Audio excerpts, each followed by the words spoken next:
But there's something about Van Gogh's legacy which is much more important than his fathering this or that ism of modern art. Vincent's passionate belief was that people wouldn't just see his pictures, but feel the rush of life in them.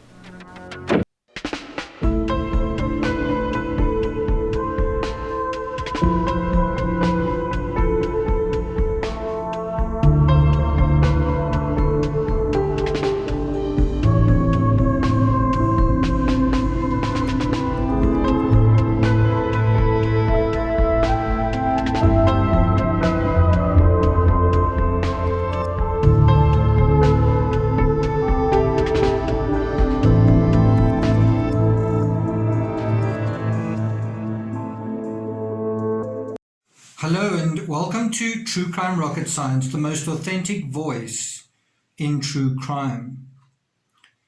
We're now just 3 letters from the end of the timeline in the ongoing series hashtag 130 years ago today, Van Gogh. This is a letter from Theo van Gogh to his brother, written from Paris just before he leaves on his trip to the Netherlands, and that is actually mentioned in this letter. Good news is I've received quite a long email from Mr. Picter. I think I should actually call him Monsieur Picter because I think he's French, and he says he's happy to have a discussion, so we're arranging that. Also, I was kind of surprised to hear that he'd actually read my book and that he's he's trying to make up his mind what is the likely scenario here. He mentioned in the email to me something about cognitive bias. So, if you come into the Van Gogh story and you're already, with a bias, which you might not know it's a bias, but it actually is a bias. If you come into it with a bias, that's going to inform everything. You're going to see everything through that bias. And I think that is the reason why what has happened has happened. I've been trying to untangle that bias. One's also got to be careful that in your effort not to be biased, you don't become biased to something else. So one's got to kind of keep an open mind while presenting a different view, which is necessarily a different bias, isn't it? So anyway, it was a really interesting email. I'd like to tell you more about it, but I'd prefer to do it with Mr. Picter present so that he can kind of take you through it. But that's something to look forward to. If you haven't subscribed to this channel, please do like, share, leave a comment, and let's get started. So it's quite sad. Yeah, we are just 3 letters away from the end.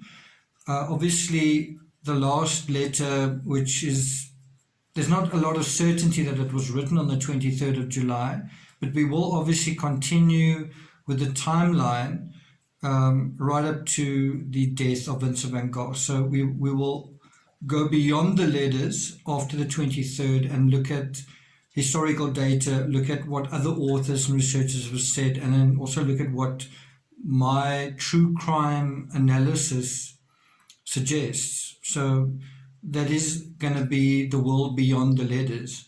Having said that, these letters are perhaps the most important, the last letters. So let's go into them.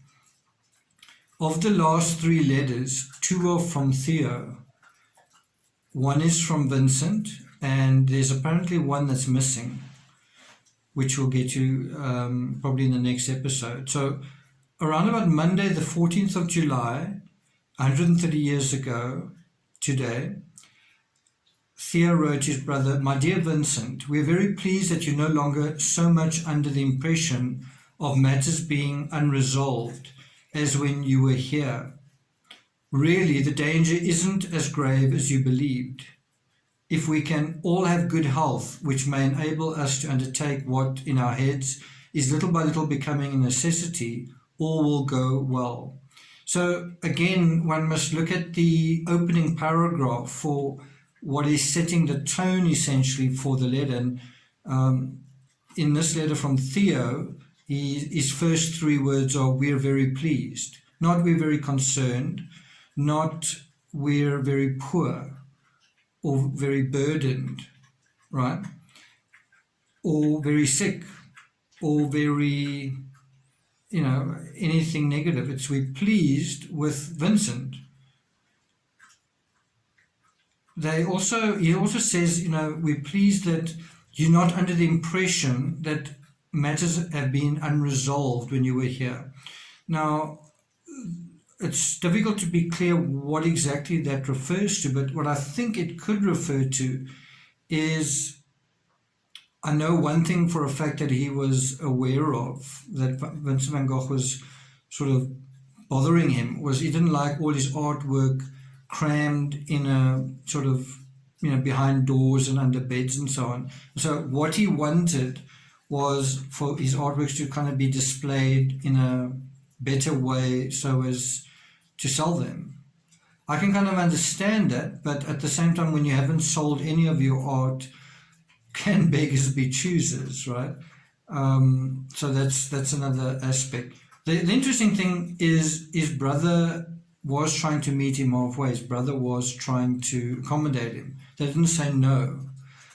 Now, we are going to see something in this letter that is quite interesting, and it refers to, it shows some enmity, some discontent between Theo and Theo's brother-in-law. So between Theo and Joe's brother, and incidentally also Joe's brother's wife. So that is kind of the source of some unhappiness, as we're going to get to. The other thing is, he says, really the danger isn't as grave as you believe. Now, this could be a reference to the money situation or to the health situation in terms of the baby's health. Either way, what Theo's communicating in the first two lines is basically, we're pleased with you that you're not under an impression of things being unresolved or in a bad way. And also, the danger is not as grave as you thought. And isn't that what Vincent said early on? He said, don't overreact. This is probably not a big deal in terms of Vincent's health. Also, that word danger is a word that he used in the previous letter. So this is quite important, and one learns this in true crime, where you follow a chronology and you look for continuity. And I've been doing that in a Chris Watts case in under the hashtag 2 years ago today CW, and I kind of did that today, where you see how two sections from the phone data review relate to one another. And of course, the entire phone data review relates to one another. What we're inclined to do, because we have attention deficit disorder, because we don't have time, because we've got limited attention spans, or because we are biased one way or the other, is we don't really look at it from their perspective and through their words. And that is what we're going to do now. So if we go backwards in time, one letter to the letter of 10 July. Do you remember Van Gogh wrote in the second paragraph, once I still felt saddened, I'd continue to feel that a storm threatens you. But then he goes on to say, my life too is attacked at the very root, my step faltering. And then he kind of explicates that. He kind of explains what he's getting at. And he says, I feared, not completely, but a little nonetheless, that I was a danger to you, living at your expense. But Joe's letter clearly proves to me that you really feel that for my part, I'm working and suffering like you. Now, because that's quite a long sentence, it's easy to miss the pertinent point, which is where he says, I feared I was a danger to you, living at your expense. And if we cut it down even more, I feared I was a danger to you, right? Now when we go to Theo's letter, he's responding to that crucial part in the letter. He's been triggered, if that's the right word. He's noticed that part in the letter and is responding to it directly using the same word, right? He says, we're pleased you're no longer under the impression of matters being unresolved. So he's saying, yes, you were under the wrong impression. And then he goes on to say, really, the danger isn't as grave as you believe. In other words, the danger Van Gogh believed he was to them, they're saying, well, it's not nearly as serious as you think. So in one letter, it wasn't as though this sort of hung in the air for a while. Almost immediately, Theo addresses the issue that Van Gogh raises. And he minimizes it. He says, it's not as bad as you thought. And then he kind of, to make his point, he says, if we all have good health, all will go well. He says, if we're all healthy, everything will be fine. So kind of what he's saying to Vincent is basically, if you just can stay healthy, we'll all be fine. Also, me, also Joe, also the baby. In other words, if we can just stay healthy, then the financial burden will be tolerable, whatever that, whatever one wants to, weight one wants to assuage or apply to the financial burden. It's basically saying, if we're healthy, we'll be fine. You, dude, brother, concentrate on your health. Just take care of that, and that's all you need to worry about. And he goes on to say, Theo goes on to say, disappointment certainly, but we're not beginners. And we're like carters who, with all the horses' efforts, have almost reached the top of the hill. They do an about turn, and often then, with a new effort, they reach the top. So Theo is being quite realistic. He's saying there have definitely been disappointments. We've definitely missed the mark. And probably it's something that you saw in that time, 130 years ago. You sometimes saw, bear in mind, there weren't cars or trucks then. There were trains, but there weren't necessarily cars or goods trucks. And you might have a situation where this dog is chewing as though it's chewing gum. Maybe I can show you. Let's just stop. Okay, anyway, can you imagine a situation where a horse is carrying a load, via a wagon, and the load is heavy, and he's trying to get to the top of the hill, and just before he reaches the top, he is exhausted, he can't make it. And so what Theo is talking about is the horse can then turn around and try again. So in other words, turn around, maybe go downhill a few paces, and then with renewed effort, reach the top. I've done that in a bicycle race. In fact, I think I did it last year. I wasn't feeling very good. It was right at the end of a 100+ K race, and there's a steep incline right at the end, and I was cramping, and I got maybe a quarter of the way up a particular hill right at the end, and I had no choice but to turn around just to give my legs a few seconds reprieve so that the cramp could sort of go away, and then to turn around and then ride up. And that's exactly what he was talking about. So kind of what he's saying here to Vincent is, you may have missed the top of the hill, when you were at Saint-Remy, the sort of setback.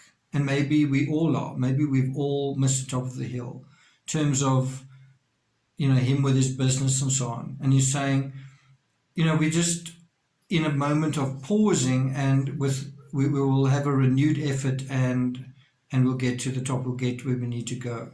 So he's kind of giving Vincent a kind of shot in the arm in terms of motivation. He's saying, we just need to try again and put in a new effort. And he's saying the same thing kind of with his brother. And isn't that exactly what his brother's doing? His brother's putting in a new effort. He's painting a picture a day.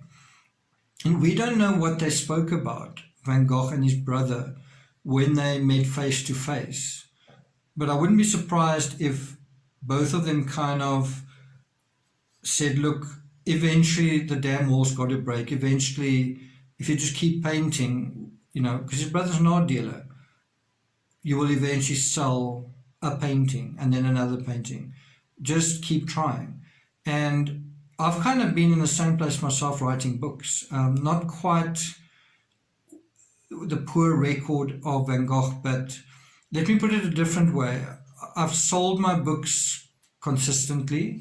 Of course, I came into it as a successful magazine journalist with a little bit of a reputation and knowing what the public wants and how to write and so on. But I was also hoping to hit the big time, and I came quite close. I was in discussions with movie producers, and ultimately a big studio stole my work. That's a fact. They acknowledged it as well. So, yes, I also wanted to hit the big time, and part of how I dealt with it ultimately was after a lot of discussions with various people, I kind of just got tired of it, and I just went back to writing. And I thought, well, it'll take care of itself. I will just continue writing and write book after book, and then it'll sort of take care of itself. And it hasn't. It hasn't taken care of itself. And in that way, I do identify with Van Gogh. You kind of think, wow, people are going to come round eventually. And in his life, they didn't. Or you could argue that very few did, some did. One could also argue that Van Gogh's art isn't that great, and that it's actually his letters that make him the beloved artist that he is. The legacy makes him the beloved artist that he is. There are a handful of nice paintings, whatever, right? And so all of that was down to PR, just down to Theo's wife putting all the letters together in a book. It was down to exhibitions after his death, but also books and movies, Lust for Life, also the movie Lust for Life. And from there, the myth of Van Gogh. So the legend of Van Gogh kind of has very little to do with Van Gogh, unfortunately. But what the lesson, I think, in that is how PR can turn something that's perceived as having no value as something perceived as being priceless. So he goes on to say, if only we were always thinking of that, meaning put in a renewed effort. He says, today we're in the middle of packing our trunks to leave tomorrow for Leiden. On Wednesday, I'm going from there to Mestdag to talk to him about the Corot, then to Antwerp with a painting by Diaz. So they're leaving the very next day, so the 15th of July, they are leaving for Leiden, the Netherlands. And an interesting question to ask here is, would this disaster have happened if they hadn't left right then? If they hadn't gone to Leiden? Or if Vincent had gone with them to see their family?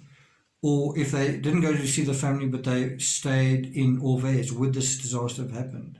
I think the answer is no.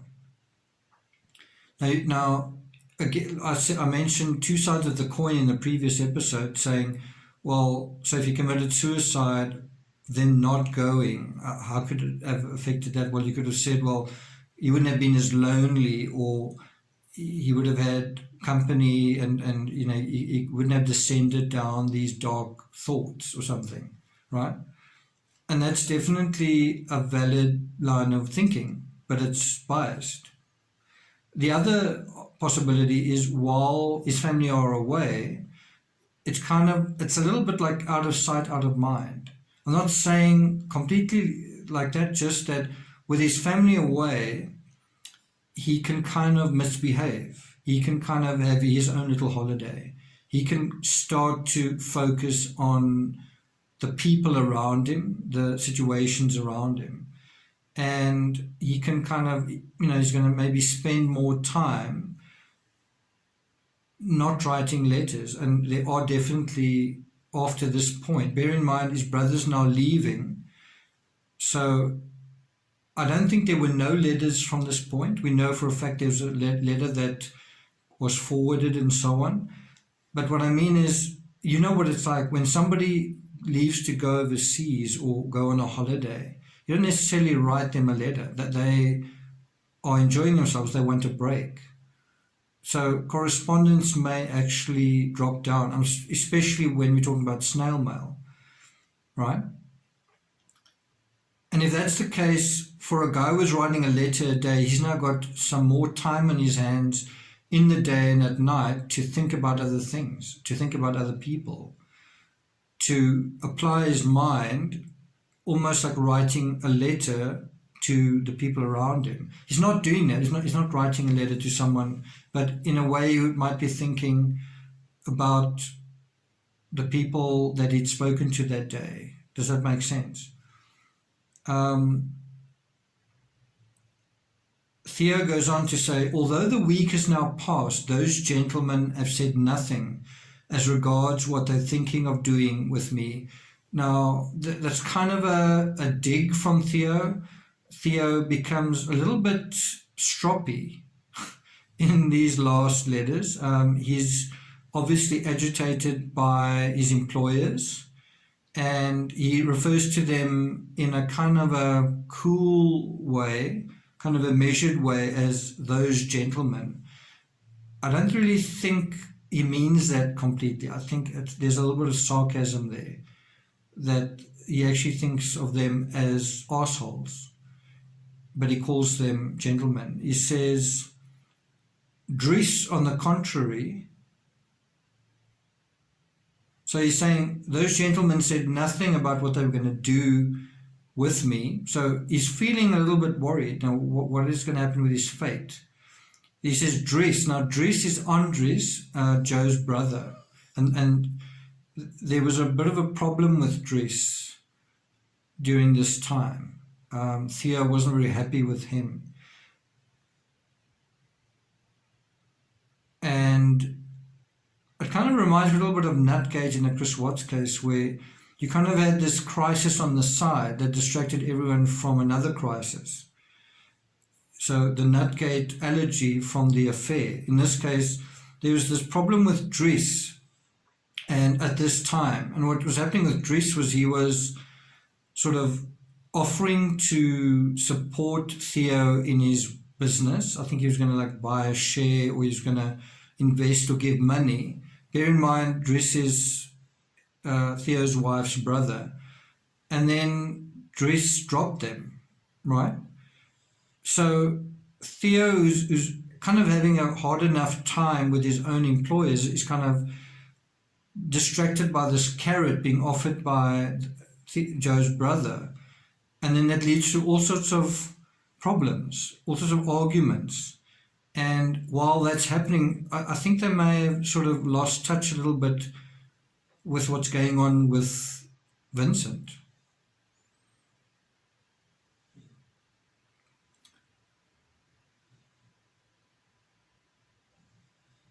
Theo writes, Dries, on the contrary, has proved very cowardly and seems to be dominated by his wife. Wow. Don't tell it like it is, Theo. He says, he declared quite openly that all I was doing as regards him was to lure him into the apartment below us so as to have his wife as a sort of slave. Sorry, as a sort of maid. I cannot believe that that comes from him. So it's quite interesting here that Theo is being accused of some kind of, not necessarily inappropriate conduct towards Dries's wife, but sort of is. it's almost like Dries is unhappy about how Theo was possibly going to treat his wife. Don't you think that's a bit strange? Where does that come from? Did that sort of come out from a vacuum kind of thing? Then he says, I cannot believe that comes from him. However, I didn't think that his wife was that mad. So again, you've got this word mad. Does it mean that his wife was really mad? Or does it mean that she was irrational in that moment? One's got to wonder here whether Dries was aware of what Vincent had done, what conundrum he'd gotten himself into, what the people of all were saying about him, and whether they were sort of tarring Theo with the same brush. One just wonders, what would Joe have told Dries, and what would Dries have told his wife, and how would his wife have responded to all of this?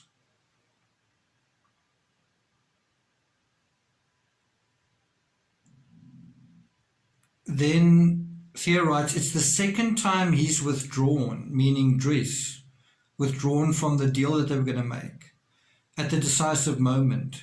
And however you were there when we were talking, and he answered me squarely that I could count on him. So he's saying, Vincent, you were actually there. You were a witness to this, where Dries said, you can count on me and blah, blah, blah. And then he was a coward and he changed his mind. And Theo's saying, I think his wife talked him out of this.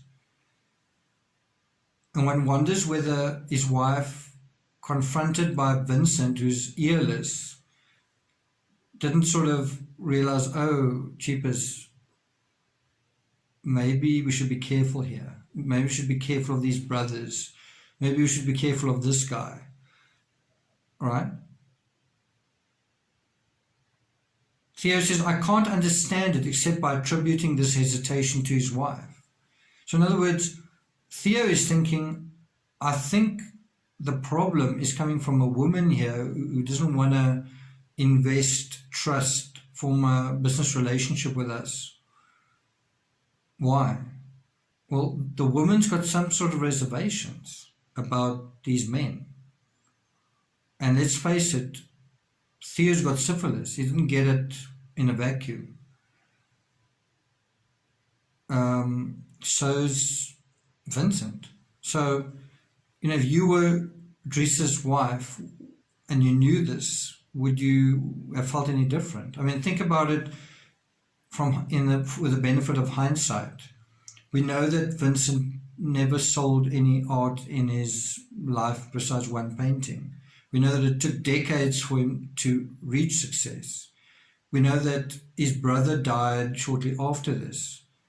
Was Dries's wife wrong to be circumspect? I mean, without the benefit of knowing everything, without being omniscient, wasn't she right? Theo says, much good may it do him, meaning much good may the hesitation of Dries's wife do him.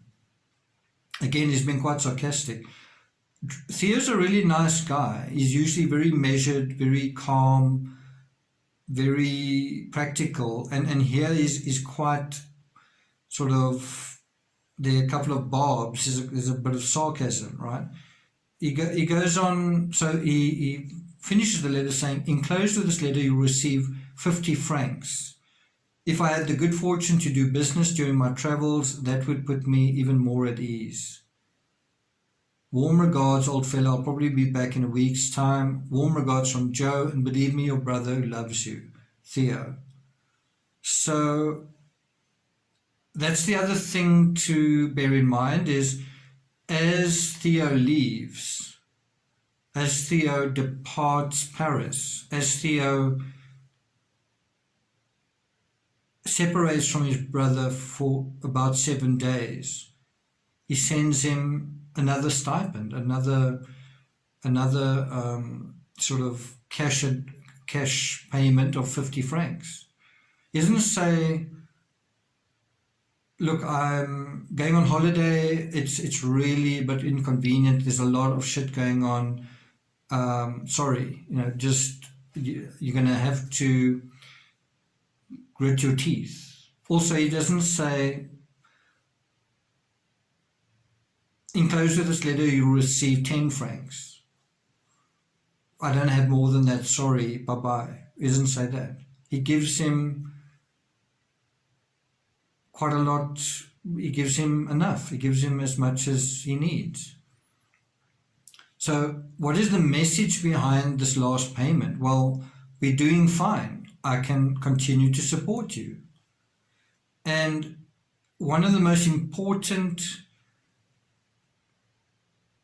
parts to emphasize in Vincent's response to this letter, which is the very last letter, there's one more letter from Theo, which is a response to another letter, quite a disturbing response actually. So the next letter from Theo is definitely going to, I think, raise a few eyebrows and lead to a couple of questions. Like I said, there's a twist in the tale in July. A lot of things change. But the important thing is, what does Vincent say in his very last letter with regards to money? Does he say, don't send me anymore? Does he say, I feel guilty asking you, so I'm not going to ask you? Does he say, what's your financial situation like? Let me know and then I'll ask you for money if it's okay. Just continues. So how is he a burden? How is he a burden if there's no change? Obviously, the burden narrative is valid.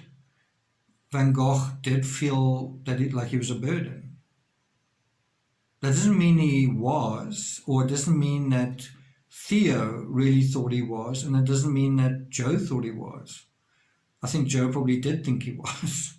But the important thing here is, did Vincent believe he was a burden? And I think, to be honest, I think he kind of knew he was a burden, but he was kind of saying, is it okay if I'm a bit of a burden? I think I'm going to turn the corner soon. Can you just stick with me for a while longer? And they were saying, yes, we will. Theo especially was saying, yes, we will. Just stay healthy, keep working, and we'll sort ourselves out, kind of thing. And I think Van Gogh kind of accepted that. He wanted to accept that. He didn't really have much of a choice. All he had was his art. So he was going kind of gung-ho with that in the last 2 months of his life. His only way out of his conundrum, Van Gogh, as far as he was concerned, was paint, paint, paint, paint, paint. And his brother was saying, yes, do that. And that's part of what these payments were for. The money was so that he could paint. Money was also so that he could be accommodated, but it was also for that.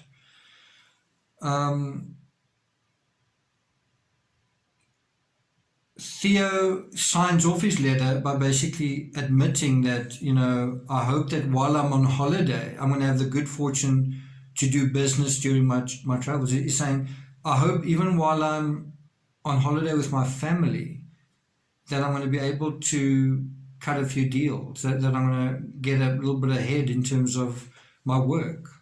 So it shows you it is an issue. The financial scenario is an issue. Okay, so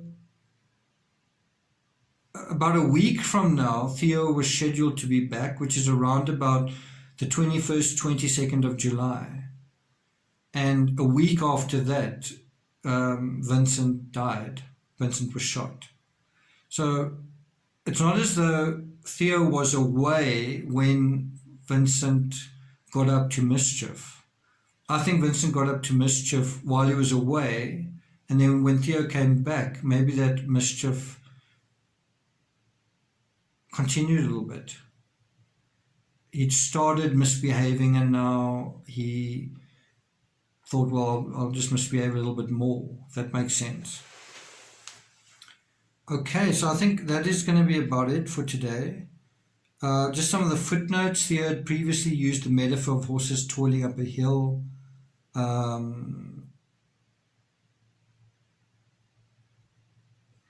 Andries was also at Theo and Joe's when Vincent visited them on Sunday, 6th of July. It's the second time refers to the fact that Andries had again withdrawn his offer to start up a business with Theo. So, if you think about it, there's an Afrikaans saying, die vark en die verhaal, that the pig in the story is kind of Dries. He's the guy, not a burden, but Theo calls him a coward. This guy who was going to support him and then dropped out of it. That is Theo's focus. So we're going to see how Vincent responds to that. Okay, so what I can tell you, just generally here in South Africa, it's a very cold night tonight. I think tonight is going to be the coldest night of the year. I think for a lot of people in the Northern Hemisphere, you'll laugh. I think it's going to be -7 Celsius. For us, that's kind of abnormal. Today was very chilly. We never get snow here. And there were definitely flurries. I don't know if one would call it snow. It could be sleet or just sort of, I'm not sure what one calls it, just specks of ice swirling around a little bit. Doesn't hit the ground and form any kind of white tapestry or anything, but definitely looked like it wanted to snow. There was also a little bit of rain. There's a dry climate here. We don't really get rain in winter, but there was a little bit of rain. So tonight should be really cold, and then from then on warm up. Looking forward to that. So let me just show you Timmy. Can you see him down there? Timmy. Hey. Okay. Yeah, for the benefit of these last couple of videos, I just thought I would transfer this picture to this room, and just because it's something that was part of the fabric of the story right at the end. So I might put up the other picture next time, unless you like this background. So let me know what you think about it in the comments. And then I guess the next episode will be up. Let me just check. When is the next date in this timeline? So I guess you can see that I did replace the cord of the notebook.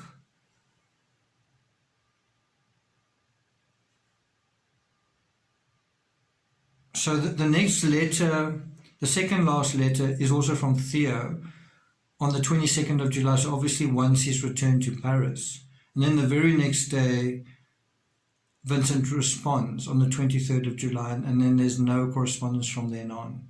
So Van Gogh lives another 4 days, and there's no correspondence. And one's got to wonder what that's all about. And weren't there any other letters? Okay. Right, so thank you for listening. If you haven't subscribed, please do. Like, share, leave a comment, and I'll see you guys next time.